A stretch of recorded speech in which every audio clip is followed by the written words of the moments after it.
So far we have seen what is language and what do we do in the whole field of linguistics. So to answer that question based on what you know by now with all kinds of discussions that we have gone through, language is really a fascinating human capacity, and it's a system in itself. It's not an arbitrary thing. It's natural to us, and humans have specific capacity to speak.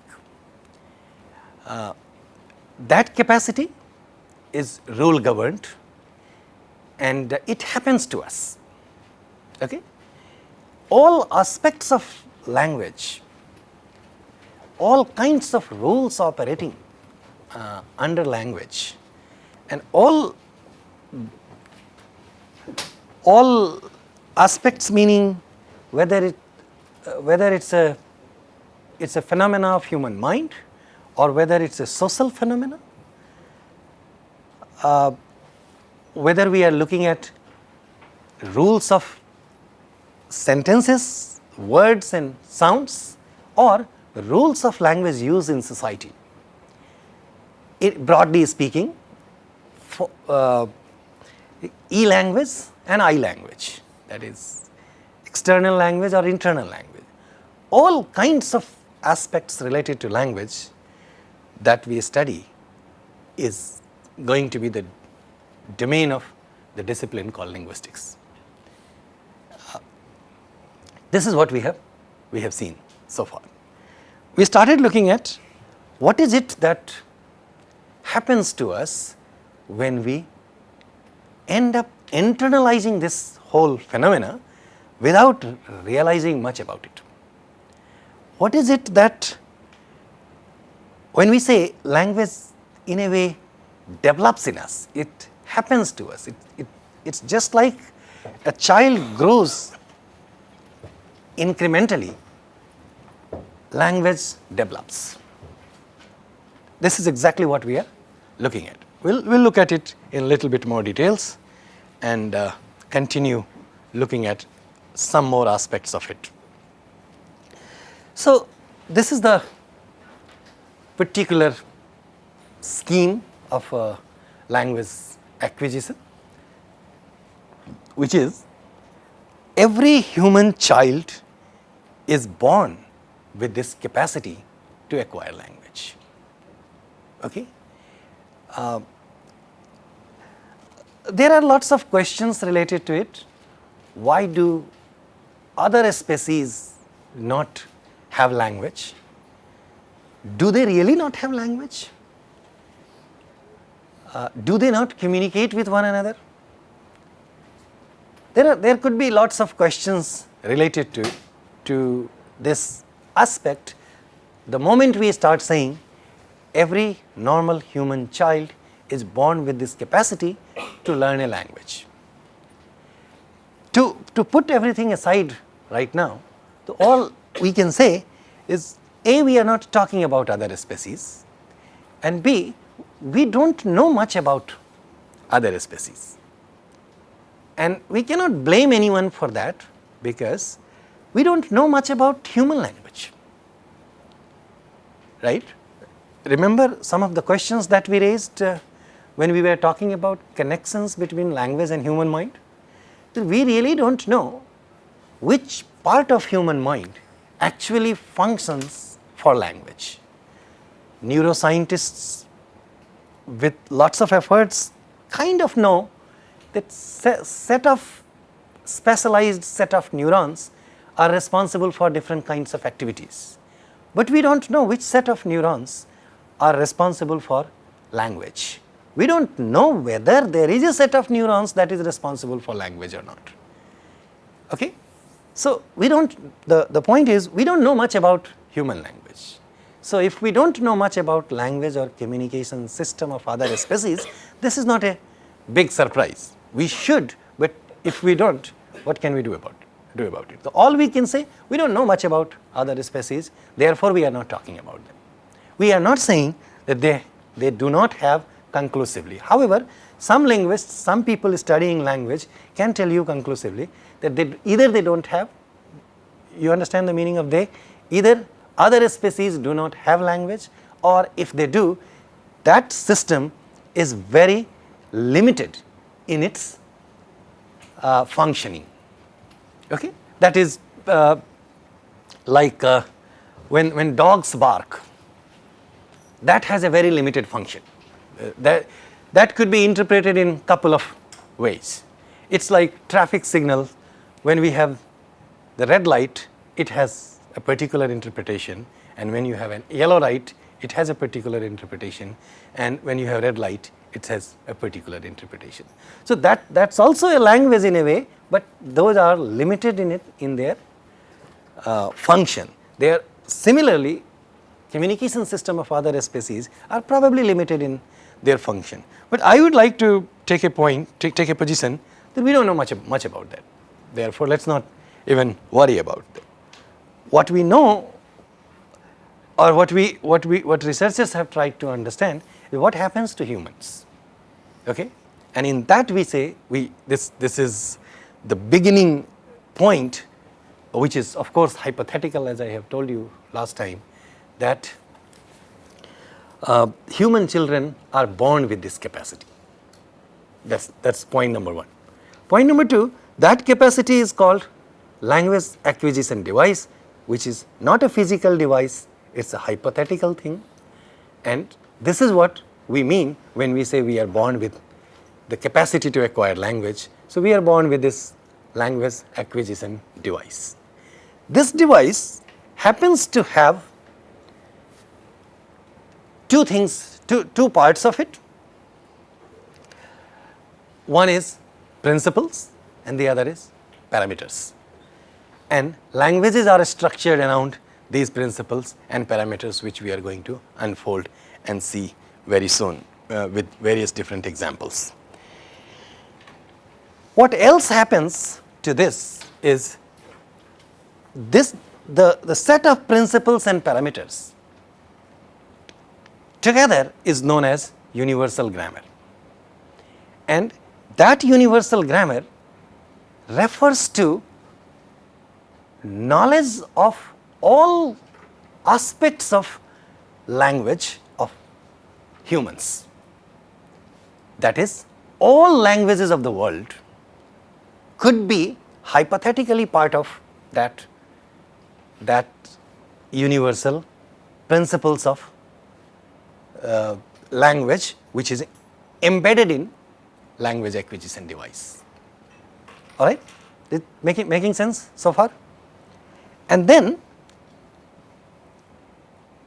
when a child is born, it functions in a society, and by society here we do not mean a much larger society.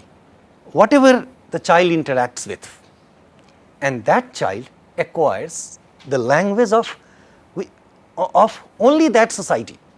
We have empirical evidence that a child acquires the language of that society.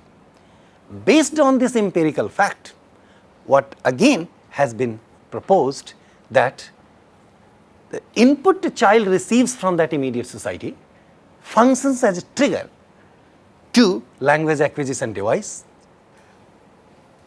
which eventually triggers universal grammar and triggers, when we say trigger, we mean triggers the rules of that language, that unfolds such rules, and that unfolding is called acquisition. And then the output is the same language.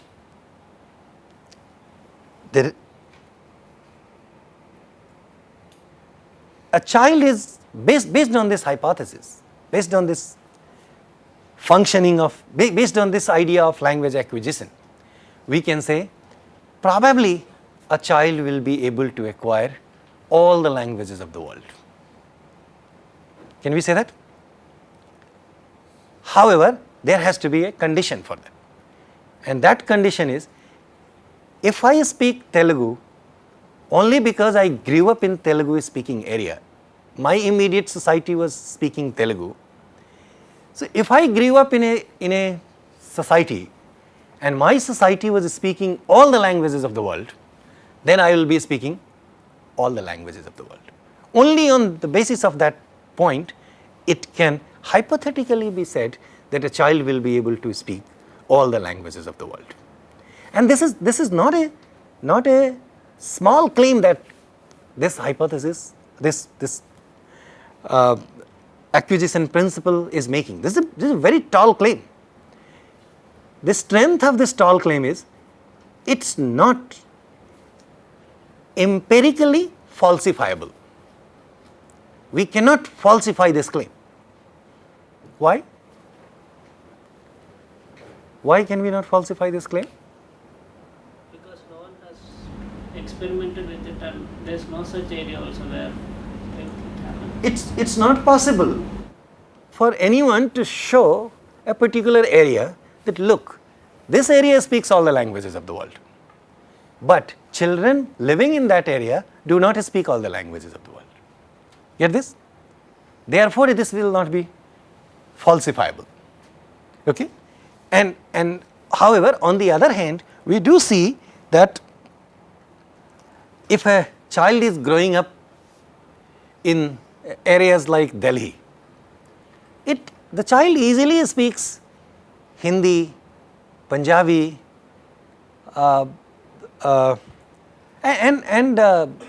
let's say if you look at more specific areas of Delhi, certain places like Green Park speaks Bangla. So a child growing up in Green Park will easily acquire Hindi, Punjabi, Bangla, and if the child also interacts with English, they will acquire English. So whatever is the languages around, the child has absolutely no difficulty in acquiring such languages. Therefore, the role of immediate society is very significant for what the child acquires. And again, I want to underline and draw your attention to the fact that children do not acquire Tamil, Telugu, Hindi, Punjabi. Or at least they don't know that they are acquiring Tamil, Telugu, Hindi, Punjabi. They are acquiring the language that is spoken to them. Okay? And therefore, they speak whatever they speak. All right? Good. Another important aspect of that acquisition is, I think we briefly underlined this thing last time when we were discussing this, that the input is not very sophisticated. You understand this when we say input is not sophisticated? That is, input is not really very clear. Input is not sufficient. Okay? This is what we mean when we say input is fuzzy and limited in its quality and quantity both. It's really not clear.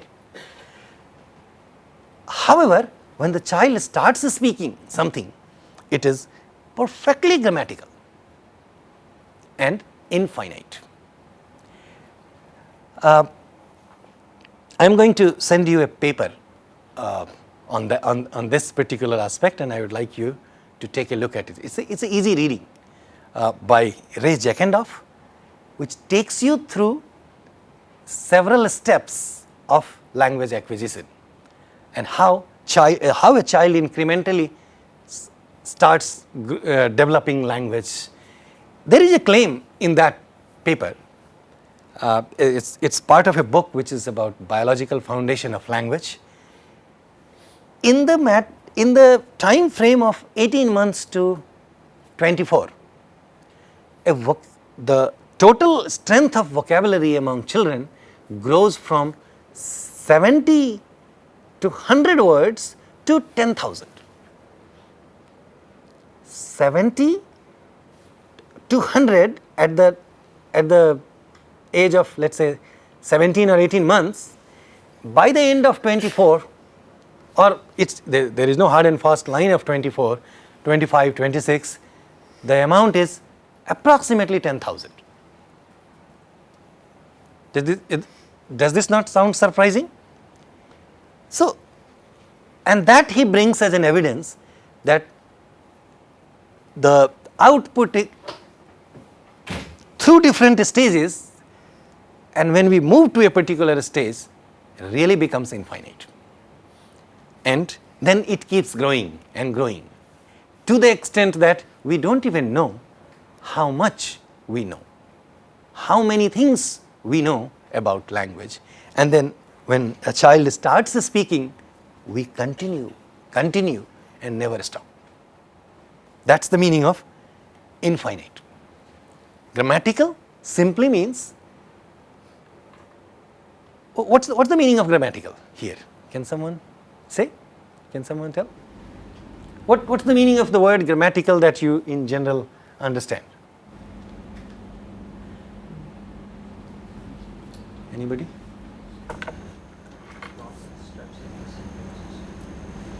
Proper structure for sentences. Proper structure for sentences.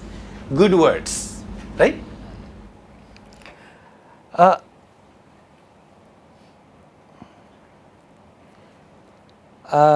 Yes. Grammatical here also refers to, you are right, proper structure. But then we need to know what is that proper structure. Grammatical here also means acceptable. That is, and acceptable is commonly agreed between people. So when a child says something, after a certain point, we do not say that we don't understand. Okay? And that is also grammatical in the sense that at the level of sound, what happens is, see, if there is a word which is like,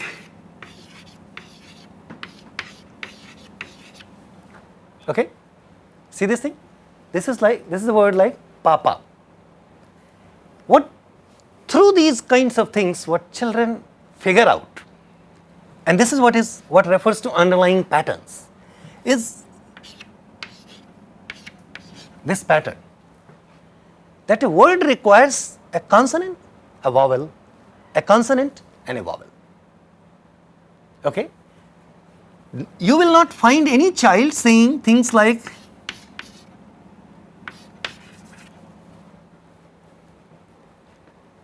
what's this word?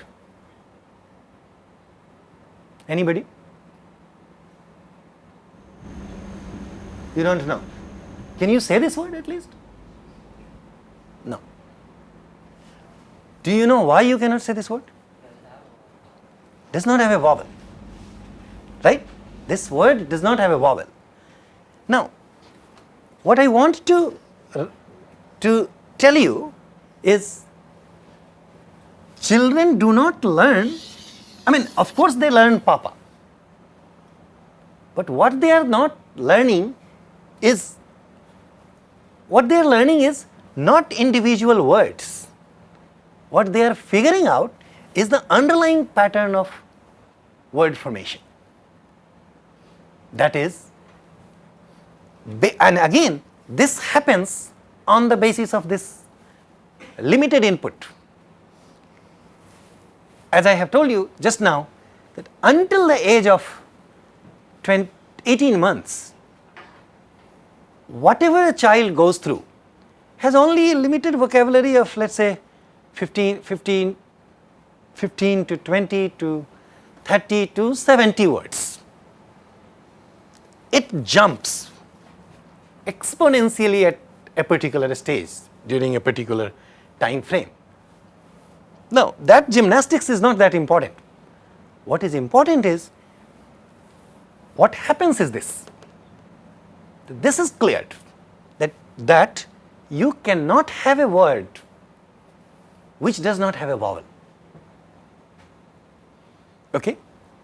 What the child also figures out, that not every word is going to be consonant, vowel, consonant, vowel, consonant, vowel. That is, what a child figures out, that there are going to be words which are going to be like this, where you may have two consonants as a cluster in the beginning, the child also figures out that at times you may have two consonants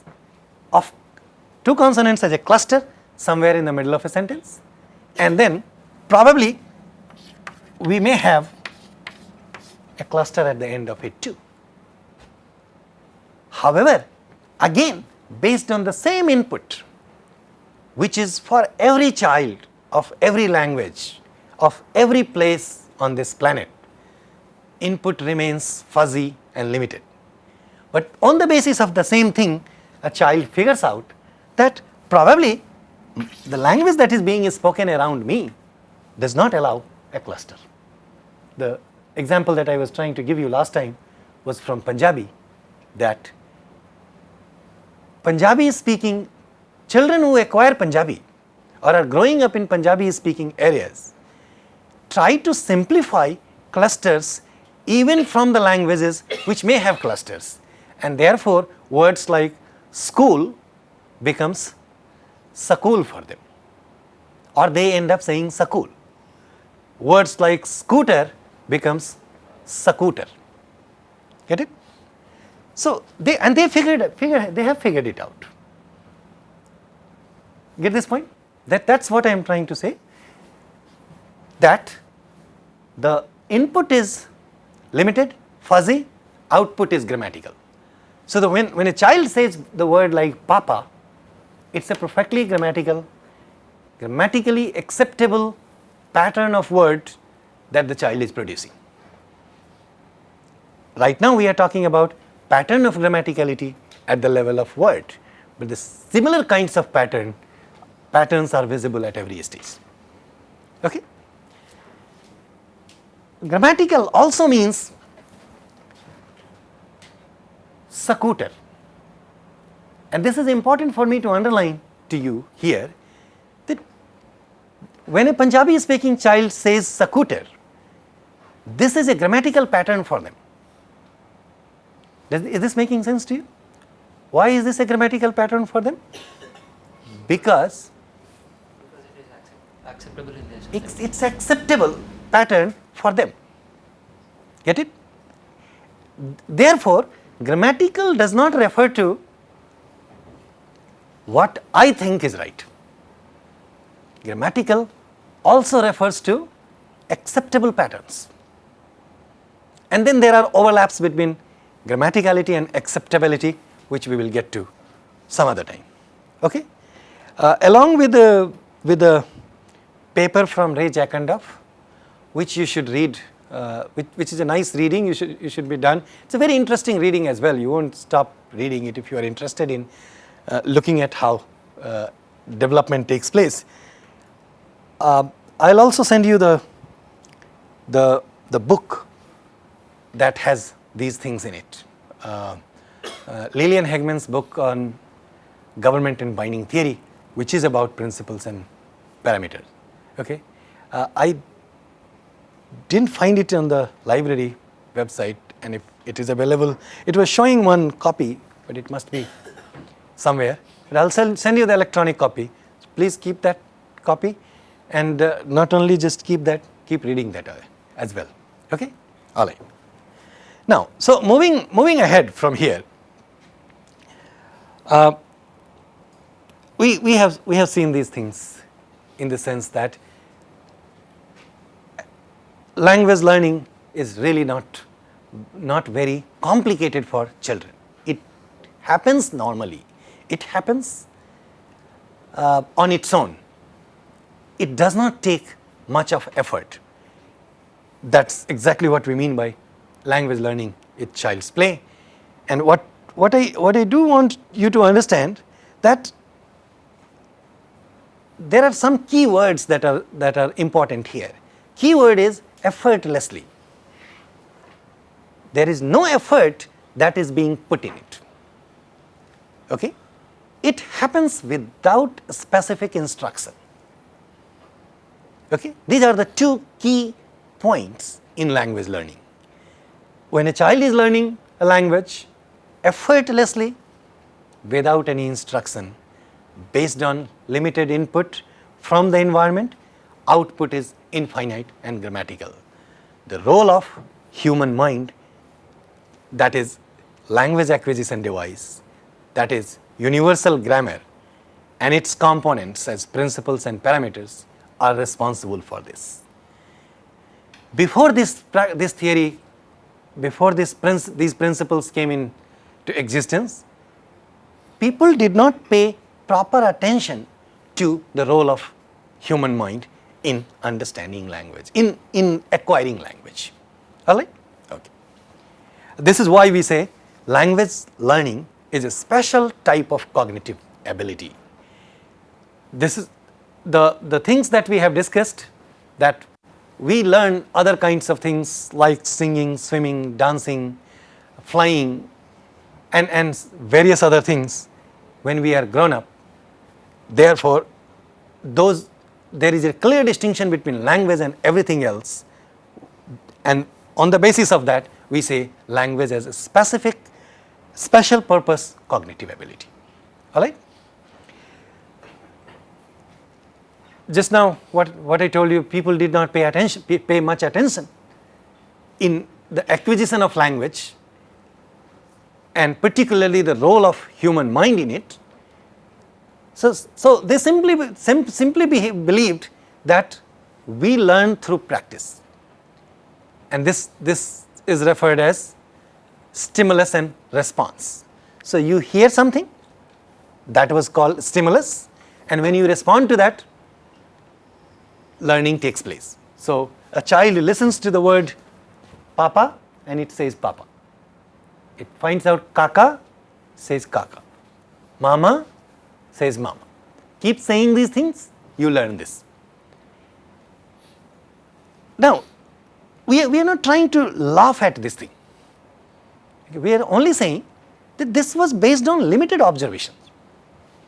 This was based on not much of effort was put into understanding language, and the simple thing which was not looked at was, how is this that output is not equivalent to input, where the proposal from the theory would say the output will be equivalent to input, which is not true. At the age of 5 and 6, you see the output is infinite. Probably a child would not have gone through that much of input in 5 years of age, 4 years of age. So how is that possible? This was not paid much attention to. And they believe that it's a matter of habit formation, that you keep repeating things, you hear things, and therefore you learn it. Even now, when you ask people not lot, but in a simple way, how do you think we learn language? Lot of things people would say without knowing the term behaviorism or stimulus and response. Whatever people are going to tell you are going to be around these things, that we listen to things, we repeat things, we learn from our parents, we learn from people around us. See, huge part of that is true. It's not that everything that they are saying is not true.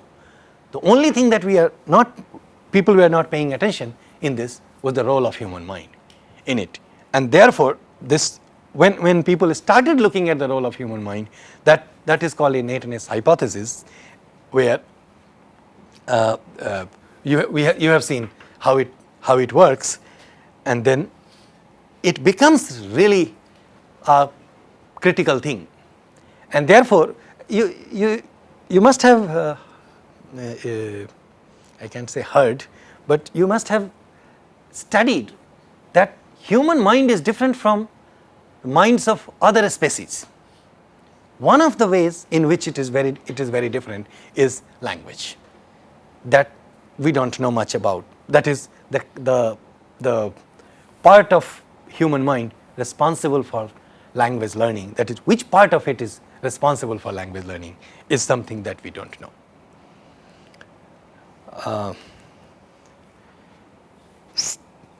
Now, I want to come to this last part. We have already covered most of it. So see, deducting the rules, that is, deducting abstract patterns from the available input, right, is actually what we mean by language acquisition. That is, I am listening to words, and of course I am producing physical words like papa, mama, and cha-cha, and all other words. However, what my mind is actually doing is deducing abstract principles of word formation. The capacity to do so is called generative capacity. Get this thing? So you are going to hear this word, you are going to read these words in many chapters when you look at the book, you are going to find this word generative. And it's important to understand, generative simply means the capacity to deduce, to deduct rules, and then the ability to produce new things on the basis of those rules. Okay? So, if we have other words like of this pattern, so what we know is this pattern, that is, it's an acceptable pattern of word formation, which is CV, CV. That's a very regular and productive pattern. Once we have acquired that, then we can come up with n number of words through this thing.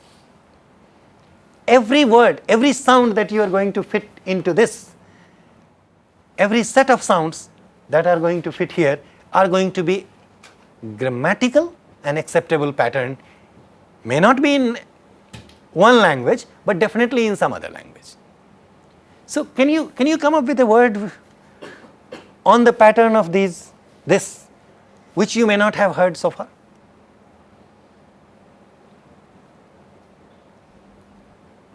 You are smart engineers. Do you understand my question? So on the basis of this pattern, can you come up with a word which you think you may not have heard so far? Zag. X-A. So that will be? Zag. Say it loudly, I didn't hear that. Zag. So remember, we are not talking about how we write it. We are talking about how we say it. So the word will be Zaza. Zaza. Jaja. Have you not heard this word before? Jaja. We may not be writing it with X-A, but the word ja means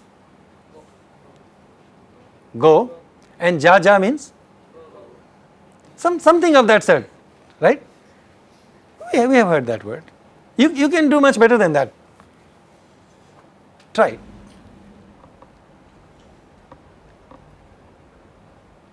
Something that you think we may not have heard.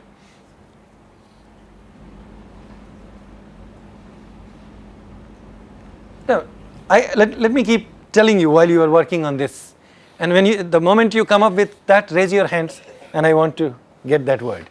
So all I am trying to say that even though you have not heard that word, okay, even though that word does not mean anything, that's an acceptable word.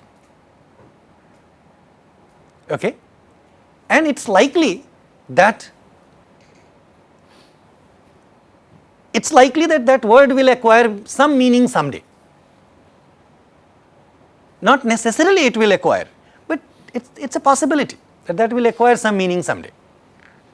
Okay. Also, so that part of word formation tells you that association between the meaning and a word is also not really that important. It's just a coincidence that rest of the words that we know have association between the word, that is a product of this pattern, or this pattern, or this pattern, or any other pattern, and what it refers to. I'm talking about something where I need your attention. I hope you understand this thing. That it's a coincidence that connection exists in a lot of them. At the same time, it's also possible that for a lot of such words, this connection doesn't exist. That is, there is no object associated with those words. However, they are possible words simply because they follow a particular pattern. However, some sounds that you may be familiar with, if they come out of unacceptable pattern,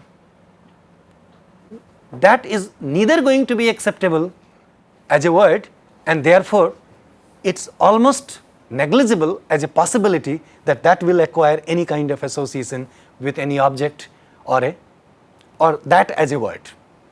I hope this is making sense to you. Now I am giving you this example to indicate what I mean by generative capacity. What I mean by the word generative.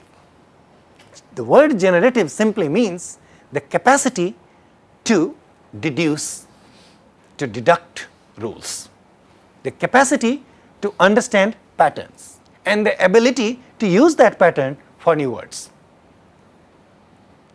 Okay? And this is the capacity that is responsible for infiniteness of what we do as language. Okay? And that is the capacity which makes distinction between innateness hypothesis and behaviorism. That in behaviorism that capacity was missing, that link was missing. I mean, not that people would not learn language the way that we are learning. People were learning language the same way. It's just that we did not understand. We didn't have things to say that we are saying about now.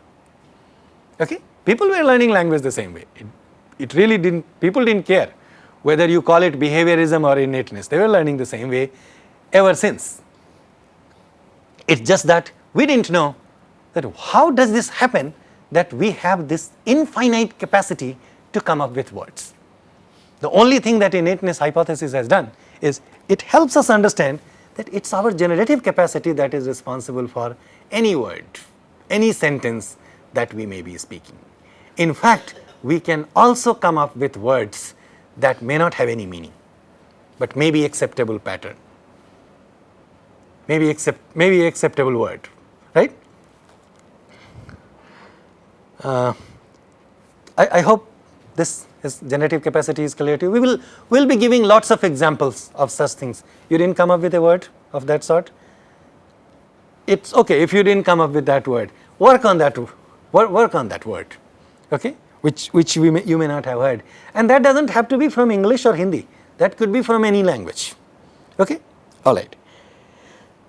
And this capacity develops miraculously. I have just given you an example of 18 months to 24 months. I am going to send you a paper, you can see that.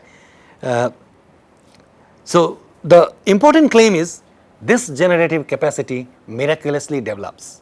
This is what we mean when we say language happens to us, language develops in us. That is, the capacity to deduct rules is the meaning of language learning, and this is the capacity which is responsible for infiniteness. I have told you about the words like effortless and other things. You can see in the second point. This process, that is, this process of deducting rules is so fast, so effortless, that it requires no instruction. This generative capacity recognizes patterns, develops rules, and generates perfect system called language. This is exactly what I have been underlining so far, and I'll be giving you more and more examples of these things and these things. I'm going to come to this pattern very soon when we have looked at sounds. So maybe tomorrow we will look at sound systems. Now, this whole body of rules, okay, this whole capacity that we know as generative capacity results into the bulk of things, which is called knowledge of language.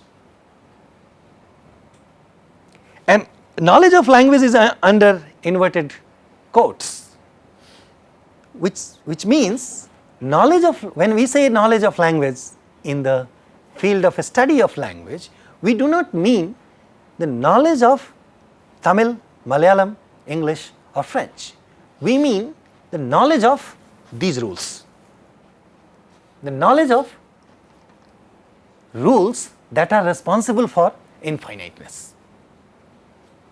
Get it? And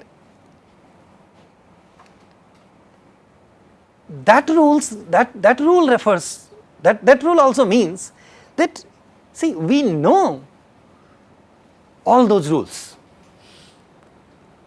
That is, when you were learning words as a child, you had also figured out this thing. I had figured out these things. Every child, everybody figures out these things. But if someone tells us, how did we start learning words?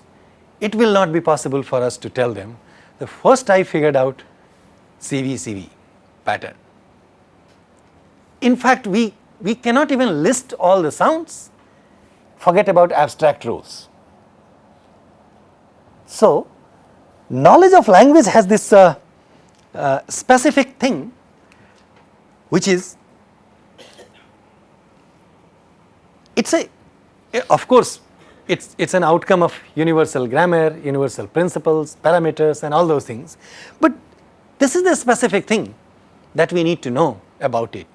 It's a specific set of rules that we have internalized long time ago. That is, we know all such rules, but we don't know that we know them. Okay? If we didn't know those rules, then we won't be speaking. Get it? But I don't know all those rules. I mean, I don't know that I know all of them. It's impossible for any human being to list them. That is also part of generative capacity. That is exactly what we mean by generative capacity.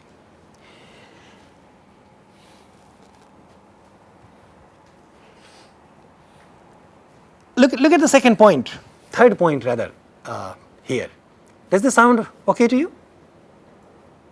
Do you agree with this? That these underlying rules help generative mechanism of a native speaker speak unheard of sentences and enable them separate grammatical sentences from ungrammatical ones. Right? So if someone makes any error anywhere, right, and I'm not giving you any example because I want to keep it open for all the languages. So check with your language. Someone makes an error. How long does it take for you to figure out that an error has taken place? So Sandeep, right? And as I have asked you, many of you understand Hindi, right? So and I'm giving you a Hindi example because I speak and I understand Hindi. So if I say Sandeep jati hai, that a good sentence? No. An error has occurred. How long did it take you to figure this out? Instantaneously we do that, right? Now, it will be unfair to a lot of people if I ask this question to a lot of people, so what is this error about? So what's wrong with this sentence? That could be an unfair question, because I do not expect every speaker of language to understand significance of grammatical agreement in terms of gender. That's not important. But the fact that an error has occurred takes no time. That's a result of generative capacity. That is, to separate grammatical ones from ungrammatical sentences within no time. Okay? And even if someone is speaking very fast, you keep paying attention to that. If that person keeps making, if there are patterns that are not acceptable, and someone is saying, you immediately figure out that this person is not a speaker of the language that he is he is speaking, that is at least not a native speaker of that language. I'll talk to you about native speakers and what we mean by non-native speakers and native speakers some other time.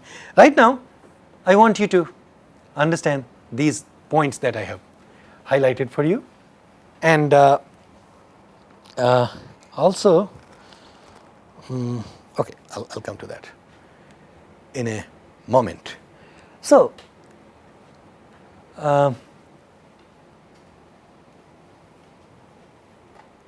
see, look at the first point here. I know we are running out of time. I'll stop in a couple of minutes. Linguistic computation and human cognition uses socio-culturally grounded context. Now, there are three phrases here: linguistic computation, human cognition, and socio-culturally grounded context. These are not complicated things. I just want you to understand. Linguistic computation simply means activating generative mechanism. That is how we come up with sentences, how we speak something. That is linguistic computation, which is part of human cognition. That is, all that computation takes place here, and we are not even aware of that computation when it is going on, because at every single point, nobody knows what you are going to say next.